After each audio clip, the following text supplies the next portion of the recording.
As you can see, I work for Hodder Education, and some of the examples I'm going to give in this presentation are from our own portfolio, but this isn't a sales session. I'm not actually here today to promote all of our fabulous resources. I'm here to talk in general terms about educational publishing, how it works, what we do, and how we approach digital. Part of my brief was to talk about how technical developers can work with educational publishers, what sort of approach they should take. Now, I'm guessing not all of you are technical developers. How many of you are teachers, out of interest? Good. That's good. One of the things I'm going to be talking about in this is the kinds of things that we know from within the publishing industry that schools actually buy and teachers actually use. And of course, we know that from our own internal analytics. So, of course, every school is slightly different. Every teacher is certainly different. So those of you who are teachers, when I tell you what we think works, if you disagree, please join in. That will be an interesting discussion. I realise that's a very small screen, so I'm guessing those of you at the back might be struggling a bit with that. That's really my brief for this session, which I'll just read through for those of you at the back. So basically, digital and print, when it comes to curriculum content, digital and print, where are we now? What is the real situation? In terms of digital curriculum content, what resources are working now?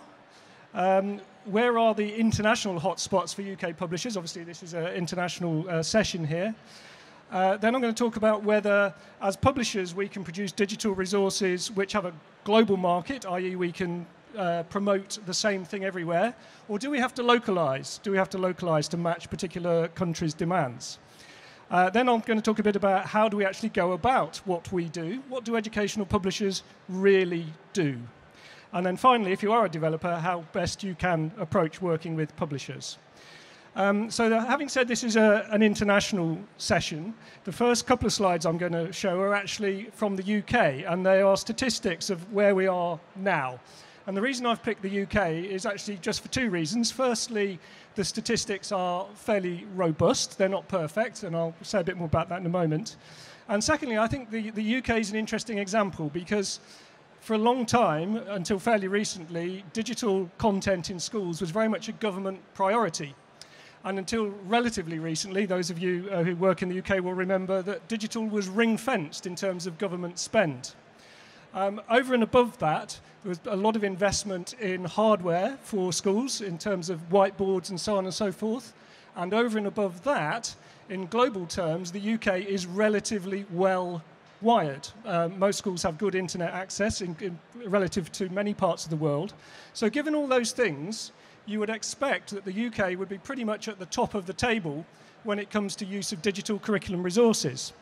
What we actually find is that what this graph shows is the percentage of content that schools buy, which is digital.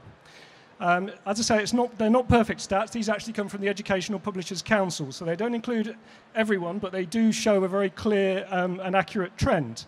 And what you can see is that the use of digital curriculum content in UK schools is growing, but growing very slowly. Those of you who work in schools, it won't come as a surprise that what we certainly haven't seen is a digital revolution when it comes to using content. What we're seeing is a slow evolution. And on those stats, you can see that the money that schools in the UK actually spend on curriculum content, about a fifth goes on digital resources. What that means is that 80% is still going on print, which comes as a surprise to lots of people. Furthermore, these are some statistics from the BISA study. This is English primary school head teachers talking about their expectations for spend this financial year, the 2017-18 year. They're saying that in terms of their resource and materials budget, they expect to spend about 10% of that on digital resources. They expect to spend 24% on print resources and 41% on consumables, which is, if you think about it, is not really surprising for a primary school. For secondary schools, figures slightly different, 10% on digital resources, a massive 40% on print resources. So this explains why print is still far from dead, 13% on consumables. Also, interestingly, I thought it was interesting, they're going to spend they think they're going to spend 13% on lab equipment, which obviously for secondary schools is quite a big a big issue. So that all sounds a bit negative. What about international examples? Well, as you will all know, there's a lot of interest in the international benchmarking tests, PISA and TIMSS, which I guess most of you are familiar with. And if you look at the high-performing countries in those tests, most of them are still very print-based when it comes to curriculum content. So Singapore, Shanghai, Hong Kong, still predominantly print. We do a lot of work with the Ministry of Education in Singapore. It's still very much print-based in schools. They are growing their digital, but it's slow. Another example, South Korea, very well-developed, well-wired country. In 2011, the government there announced that by 2015, there would be no print books in Korean schools. There still are. They haven't quite achieved that. They have made some progress, and there's some if you're interested in that, there's some very interesting research that they've done on the use of digital resources in their schools. All of those examples are fairly well-developed countries, so I thought I'd pick out South Africa as a very interesting example of a country which is perhaps a bit less developed and has a wider range of issues in terms of social inequality. And South Africa actually is a very, very good example of the sort of thing that is happening in developing countries. In Gauteng province, those of you who know South Africa will know that that's the province which includes Johannesburg and Pretoria. It's the most populated province of South Africa. There's been a lot of initiatives driven by the Provincial Ministry of Education to provide digital resources to all students, regardless of where they are. So including all the previously disadvantaged people in townships, and so on and so forth. Because those people don't have access to robust internet, the idea there was to provide them with tablets with preloaded content. That has proved to be logistically incredibly difficult. And the reason I put it up there as an example is because that model has been replicated right across the developing world. There are lots and lots of examples in developing countries where people have tried to get digital content into schools through the use of preloaded tablets. It's very, very difficult, and there aren't any good exemplars at the moment of it really catching hold. So I finished that slide with a quote from the World Bank Senior EdTech Policy Specialist, who says, when it comes to ICT use in education, the promised revolution always seems to be just around the corner. So that all seems to paint a fairly bleak picture when it comes to digital curriculum content. But actually, despite those problems, it is something that is growing. As I said earlier, it's something that is growing slowly, certainly a lot more slowly than most people expected. But where is it growing? How does it grow, and how does it work? Well, this is what's working now. I started this slide with a quote from a World Bank evaluation, which I quite like. This is from a teacher who says, "We used the chemistry e-book in class. It was exactly like the print book, but a bit more difficult to use." And what that shows, of course, is if you basically try and replicate the print book in a digital context, there's no point. You're unlikely to make it easier for the teacher to use. You're going to introduce more logistical problems than just getting a print book out the cupboard. So if you're going to do anything in terms of digital, it has to offer something different to the print. So much is obvious. I guess everybody knows that. So what is actually working? What kind of student resources and teacher resources are actually working at the moment? Well, when it comes to student resources, an absolute key thing is they need to be easy for teachers to allocate. This is something which is often overlooked. When we go online to buy an e-book for our Kindle or whatever, that is basically a direct, what we would call business-to-consumer transaction. So you go on, you buy the e-book, you get it on your device, and you read it. Schools, of course, are different. Particularly at the lower levels, the teacher has to mediate that process.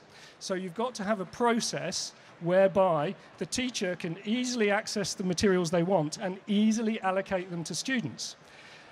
Sounds easy, it's actually more complex than it at first appears. Secondly, any student materials that are online need to be enhanced. There is no point just reproducing the print.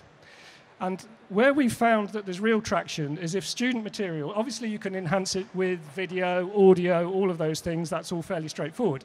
Where we found there's real traction for student resources in schools is if we enhance them with assessment, particularly assessment that links back to the teacher.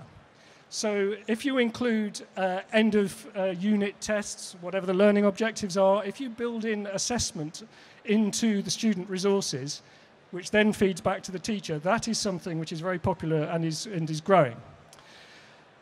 Crucial point, any student resources, if you want them to work globally, they have to be downloadable and work offline. It's okay maybe in Europe and North America, people have internet access at home. In large parts of the world, they don't. So if you want your student to use a student's resource at home, they've got to be able to download it and use it, and then preferably be able to synchronize it back to the teacher when they are back online. That's a crucial thing. And finally, absolutely crucially, any resources have to match the curriculum the student is following.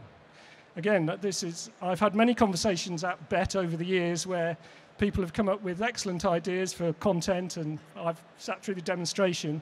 And then when you ask, what curriculum is that for? The answer very often is, it will work with any curriculum. It might, but if the curriculum is worth publishing for, someone else will come along and publish something which is specifically for that curriculum, and then teachers will buy that. So if you're going to produce student resources, it has to match the curriculum that you're targeting. In terms of teacher resources, and I'd like teachers to join in here if you want to, I think what teachers are looking for, what we believe they're looking for, is curated quality. They want something where they know someone has done the research and produced materials which are of the quality that they require. We all know there's loads and loads of free materials out there. So why would people buy materials? One of the main reasons is because they want quality, and they want curated quality from a source that they trust. Any resource for teachers needs to be time-saving and easy to use. Teaching is a busy profession. I know I live with one, and it's a 6-day-a-week job at least. So you've got to do something which is time-saving and easy to use. Assessment and reporting, increasingly important for teachers worldwide. With the interest in international benchmarking tests, teachers across the globe now are being encouraged to look more carefully at assessment and report it in a systematic way. We find that any of our resources which help to meet that need are very well received. And again, any material needs to match the curriculum, most important point. So a couple of examples. You won't be able to see these at the back, so I'll just run through them. Basically, that is a student e-textbook, and the way it differs from just an e-book of the print is it has all these additional interactive things, particularly assessment, where the student can basically click on those and access assessment and so forth, as well as things like video and audio. But the crucial thing here is that you won't be able to see it, but at the top there's a button which says sync, and what that does, remember this is downloadable, when the student goes back online, they can sync it back to the teacher, and that then feeds into the teaching and assessment resources which the teacher has, and as you'll see in a minute, they can use that with a lot of analytics to report pupil progress, which is absolutely crucial, of course. So that's a typical teaching and assessment online resource which does well. That one is an A-level business studies one from the UK. But what it does, it curates many things in one place. So there's a tool for building lessons to run through the whiteboard. There's a separate test and assessment section which teachers can assign to students. There's more teaching and learning resources which they can import into their own lessons, such as videos, audio, worksheets, PowerPoint presentations, etc. There's a whiteboard e-textbook, so they can use that on the whiteboard. There's the student e-textbook that they can assign, and we've also got some magazine articles there. So all of that is on one landing homepage for A-level business studies for teachers. So that's a subscription service that schools subscribe to, and that kind of model where you're curating everything in one place is actually what's really working in terms of digital resources for teachers, in terms of what schools are actually choosing to pay money for. This is a primary assessment thing which we do. As I say, these are all from Hodder Education, but I should say that other publishers do similar kinds of things, as you would expect. This is a primary assessment test builder, basically, whereby what happens is it's all matched to the curriculum. The teacher can search whatever topic they want. This particular case here is maths. Teacher can put in fractions. What they will get is a bank of fractions questions, which they can organise then as they want. They can put them in any order they want. They can delete some, they can add some, depending on exactly what kind of test they want to do. and then they can run that test for their students in the classroom. So basically, when it comes to things like homework or in-class tests or those kinds of things, this basically takes a lot of the work away from the teachers. And this is gaining a lot of traction in primary schools, both here and overseas. This is the kind of reporting that can be generated. This is a real time saver for teachers. And again, this is the kind of thing we know teachers like. What this does is the teacher can enter in the raw data from the test that they're doing. And basically, the analytics here will sort it for them with all sorts of measures. So I won't go through all this because assessment's a particularly sort of specialist thing, but it'll take a while. But basically, that will give them all the measures they need to know in terms of where the pupil is against sort of standardized benchmarks, etc., etc. And then if they want to produce very simple reports for something like Parents' Evening or whatever, they can do something like that, which is basically an individual pupil report. That one's actually on a reading assessment. The blue line, which you may not be able to see at the back, shows exactly where the pupil is relative to the standardized bell curve. That sort of thing is very simple, but it's very powerful for teachers in certain contexts. So globally, where are publishers getting traction? That was one of the questions I was asked to answer. Well, the truth is everywhere, depending on what you're trying to do. So, for example, as we'll see in a minute, if you're publishing for something like the International Baccalaureate, that's a global international curriculum. So there will be schools around the world. So in a sense, that's a global market.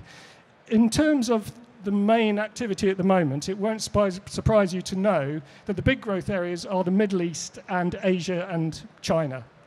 That's where there's a lot of activity and a lot of interest around growth of digital. So given that, is it possible to produce something for everyone, or does it have to be localized? And again, there's no simple answer to that, because it depends exactly what you're trying to do. So there is a global market for international curricula, such as the International Baccalaureate or Cambridge International Examinations or the IPC. There is a global market for those schools around the world following the British curriculum, as we're UK publishers. The same is true for American publishers. There are a lot of American international schools around the world. There is a global market for ESL and ELT learning and ESL and ELT reading. The key there is to understand exactly what level your learners are at. ESL and ELT cover a very, very broad spectrum. For example, ESL in Malaysia is not the same level as ESL in Indonesia, so you have to be wary of those kinds of differences. And there is a global market for those assessment analytic tools, which I've just shown, because teachers can cut and paste those as they want in terms of their own requirements. Where we have to localize is for local curriculum resources, obviously, because if people want resources that match their curriculum. We have to localize for curriculum-specific revision resources. We obviously have to localize for Ministry of Education listings and tenders. And we localize for local language translations. So the answer to, can you do a one product fits all, or do you have to localize? The answer is both, but you need to think about it carefully and, again, understand what the curriculum is. Always led by curriculum. That's an example of a global product. That's biology for the IB diploma. Sells right around the world, particularly in North America. That's an example of a local product. What that is, if you can't see it at the back, that is an assessment product we developed specifically for the St. Lucia Ministry of Education in the Caribbean. So that is full of their own questions generated by the Ministry of Education in St. Lucia. So that is a very localized digital product. How are we doing for time? Okay, yeah. So that's kind of the background to it and what works at the moment. And you can disagree in a minute if you think that other things are working. How do educational publishers work? Educational publishing is one of those things where if you're not an educational publisher, you probably have an idea about how it works, but you may not be sure, because when people think of publishers, very often they read about slush piles, people sending in manuscripts which don't get read for 6 months, people turning down J.K. Rowling, all those kinds of things. And that's kind of the common perception of publishing. Educational publishing is nothing like that at all. It's completely different. Basically, that's what educational publishers used to look like. Now they all look like that. That's actually the Macmillan office, if you're familiar with Macmillan Publishers. So what do we do? Basically, what we do, which is very different to that idea that we sit around waiting for manuscripts to come in, is we spend nearly all our time, certainly publishers and commissioning editors, spend nearly all their time doing research and development. It's an R&D role. What we're doing is spending all our time out in schools, out in ministries of education, listening to what the curriculum developers are saying, listening to what politicians are saying, listening to what teachers are saying and students, and trying to work out what the requirements are, what the needs really are. And that research and development, once we've got an idea, we develop it and we trial it. One of the big things that we do, and all educational publishers do, is trial materials.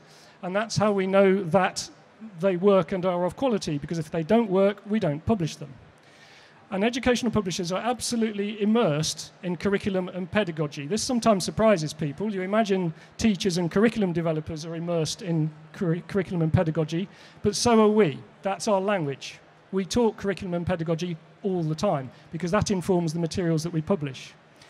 Once we've gone through that R&D process and understood what the need is, we identify authors and go and commission them. We don't wait for manuscripts and ideas to come in. That's not how it works. We go and find people, explain to them what we want, and if they want to write the material, then we commission them to meet that need. Then when it comes to digital materials, we outsource that to technical developers in the same way that we outsource printed materials to printers.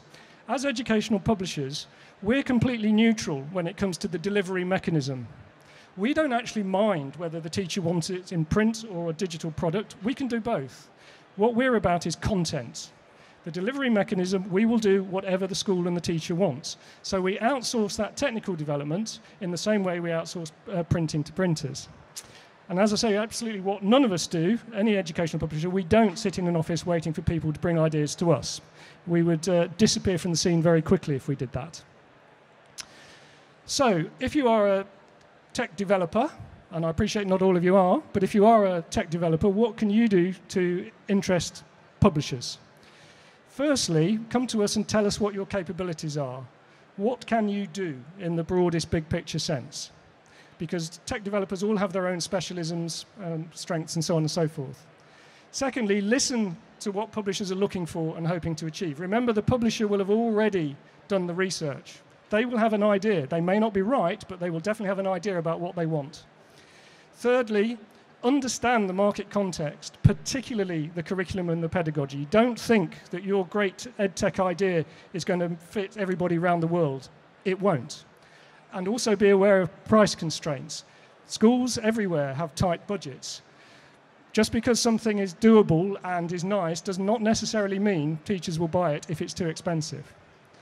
And then you can add value to publishers' research by helping to develop those ideas, by bringing your complementary strengths. Suggest alternative approaches to the problem. As tech developers, you will have seen other things and have ideas that we won't have thought of. That's fine. Help us to deliver what we're trying to deliver by thinking up alternative approaches. And finally, be flexible. If you come in with a fixed idea and it doesn't match what the publisher's thinking, you won't get very far. So in conclusion, that's not bad. In conclusion, basically all publishers, all educational publishers are very happy to work with EdTech developers as contractors or partners, and will always be led by student and teacher need, curriculum requirements and market realities. And if you bear those things in mind, if you're a tech developer, bear those things in mind when you go in to talk to publishers, you will certainly get a very good hearing.